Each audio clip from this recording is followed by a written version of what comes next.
নমস্কার বন্ধুরা, মিষ্টি পৌলমী ব্লগে তোমাদের সকলকে স্বাগত জানিয়ে আমি আবারও একটি নতুন ব্লগ নিয়ে তোমাদের সামনে চলে এসেছি। আশা করছি তোমরা সকলে খুব ভালো আছো, আমিও খুব ভালো আছি। তো ভিডিওটি সম্পূর্ণ দেখার অনুরোধ রইল তোমাদের কাছে। আশা করছি ভিডিওটি ভালো লাগবে। তো এখন দেখো, আমি মামামকে নিয়ে মামামের স্কুলের গাড়িতে তুলে দেবো যাচ্ছি। তো সকাল সকাল একটু ঠান্ডা ছিল, তাই জন্য মামামকে একটু রুমাল টুপিটাও বেঁধে দিয়েছিলাম। সোয়েটার পরার মতো এতটাও ঠান্ডা ছিল না, ওই জন্য একটু হালকা রুমাল টুপিটা পরিয়েছিলাম। কিন্তু দেখো, ওর বন্ধুরা যেহেতু কেউ পরেনি, তো ও আর পরলো না। আর গাড়িও চলে এসেছিলো, ওকে গাড়িতে তুলে দিয়েছি।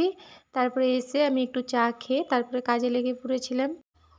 ফার্স্টেই আমি আগে বিছানা চাদরটা সুন্দর করে গুছিয়ে নেব। আর বিছানা চাদর গুছানো হয়ে গেলে বাদবাকি অন্যান্য কাজগুলো করব। আজকে ভাবছিলাম বিছানা চাদরটা কেচে দেব, কিন্তু আজকে আর সময় হবে না। বিছানা চাদরটা আজকে আর কাচবো না, কালকে কাচবো। তারপরে আমি দেখো বিছানা গুছিয়ে নিয়েছি। আর মামামের পুতুলগুলো সব যে যার জায়গায় সুন্দর করে ভালো করে সাজিয়ে গুছিয়ে রেখে দিয়েছি। মামামের পুতুলগুলো সব আমি এইখানে সুন্দর করে গুছিয়ে রাখি। আরও পুতুল আছে, সেগুলো বের করি না, আর সব আলমারিতে ঢোকানো হয়ে আছে। এখানে কম করে পুতুল কয়েকটা আছে যেগুলো ও খেলে সবসময়, সেগুলো এখানে রাখি। ও তার নিয়ে খেলে, আবার এইখানেই সুন্দর করে আবার গুছিয়ে রেখে দেয়। আর এখন দেখো, আমি কয়েকটা চিরুনি বের করে নেব। চিরুনিগুলো পরিষ্কার রয়েছে, অল্প একটু নোংরা হয়েছে, তো ওগুলো একটু ভালো করে ভাবছি ধুয়ে নেব শ্যাম্পু জল করে। আর এখন দেখো, আমি ঘরে কালকে কয়েকটা কাপড় কেচেছিলাম, ওইগুলো ছিল বিকেলে, আর ভাঁজিয়ে গুছিয়ে রাখা হয়নি। তো এখন আমি সুন্দর করে ভাঁজিয়ে গুছিয়ে রেখে নেব কাপড়গুলো। চেয়ারে অনেকটা কাপড় জমা হয়ে আছে, ওই কালকেই সব কেচেছিলাম এতগুলো জামা কাপড়। বিকেলবেলা সময় হয়নি করার মতো। সন্ধ্যাবেলা মামামকে নিয়ে বসছিলাম পড়াতে, আর তারপরেই মামামকে একটু গানটা রেওয়াজ করাচ্ছিলাম। আসলে ম্যামের ঘরে গানের অনুষ্ঠান রয়েছে, তাই জন্য আর এই জন্য সময় হয়নি। তারপরে রান্নাবান্না ছিল। আর এখন দেখো, আমি মামামের বাবার গেঞ্জিগুলো সব এইরকম সুন্দর করে গুছিয়ে রাখি। ওই ভেতরে একটা মোটা পিচবোর্ডের মতো একটা কোনো কাগজ দিয়ে নেবে। আমি বই নিয়েছি একটা, কিন্তু তোমরা চাইলে কিন্তু একটা মোটা পিচবোর্ডের মতো একটি কাগজ নিয়ে নিতে পারো। তারপরে ওটা কলারের নিচে রেখে দেবে।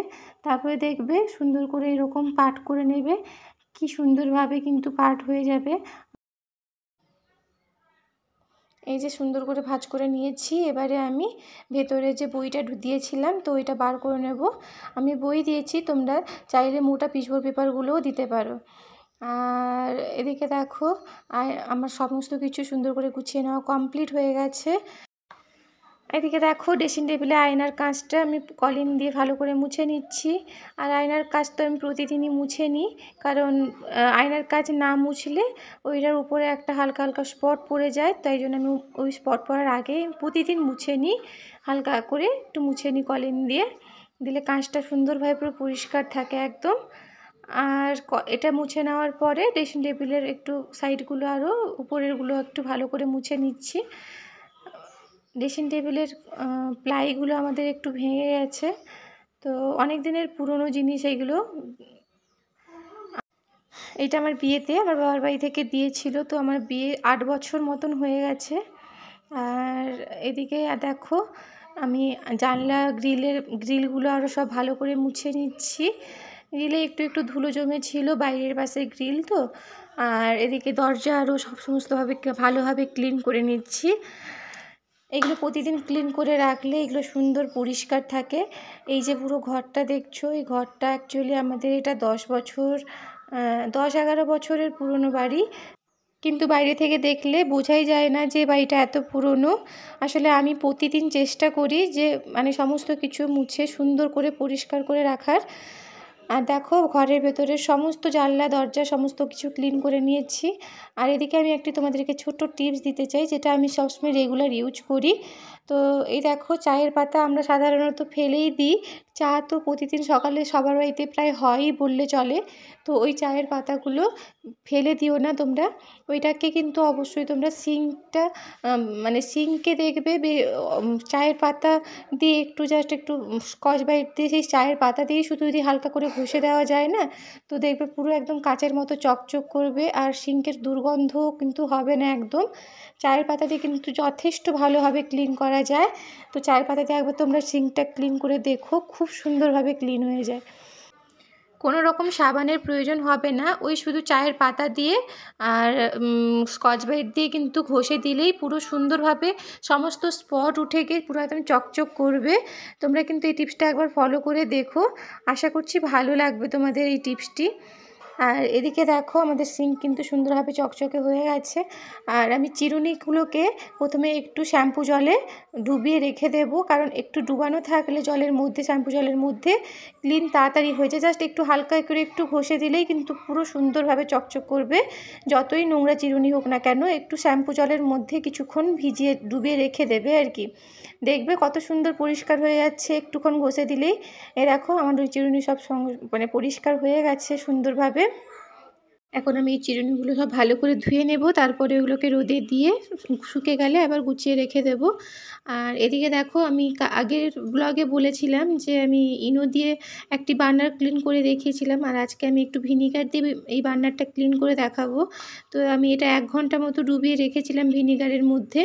আমার কাছে বেকিং সোডা ছিল না, তোমাদের কাছে বেকিং সোডা থাকলে অবশ্যই দিও, কারণ বেকিং সোডাটা দিলে দ্রুত ক্লিন হয়। ভিনিগারের উপরে বেকিং সোডাটা দিয়ে দেবে, দিলে দেখবে খুব তাড়াতাড়ি ক্লিন হয়ে যাচ্ছে।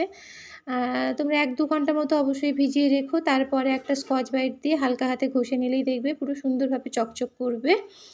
বেশি ঘষা মাজার পরিশ্রম করার দরকার হবে না। এরকম আমার হয়ে গেছে। আমার কাছে যেহেতু বেকিং সোডা ছিল না, শুধু ভিনিগার দিয়েই হয়েছে, তাও কিন্তু মন্দ হয়নি, মোটামুটি ভালোই হয়েছে। একটু স্কচ ব্রাইট ঘষে দিতেই কিন্তু ভালোইভাবে মোটামুটি পরিষ্কার হয়ে গেছিলো, কিন্তু বেকিং সোডা থাকলে একদম সুন্দরভাবে পরিষ্কার হয়ে যেত। একটু কালো রয়ে গেছে।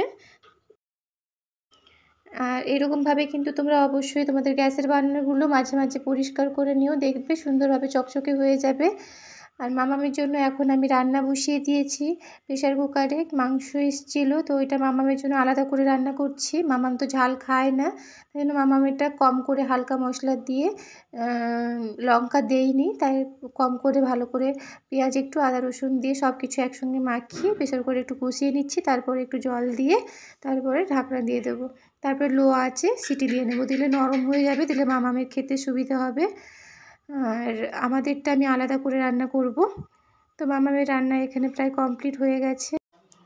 তো আজকে আমাদের মেনুতে হয়েছিল মাংস কষা আর রুলি মাছের টক আর কিমা চচ্চড়ি। তো আশা করছি এই পর্যন্ত তোমাদের ভিডিওটি ভালো লেগে থাকবে, আর যদি ভালো লাগে প্লিজ সবাই একটু সাবস্ক্রাইব করে আমার পাশে থেকো, আর অবশ্যই লাইক কমেন্ট করে যেও, যাতে আমি পরবর্তী ভিডিও করতে উৎসাহ পাই। এখনকার মতো টাটা।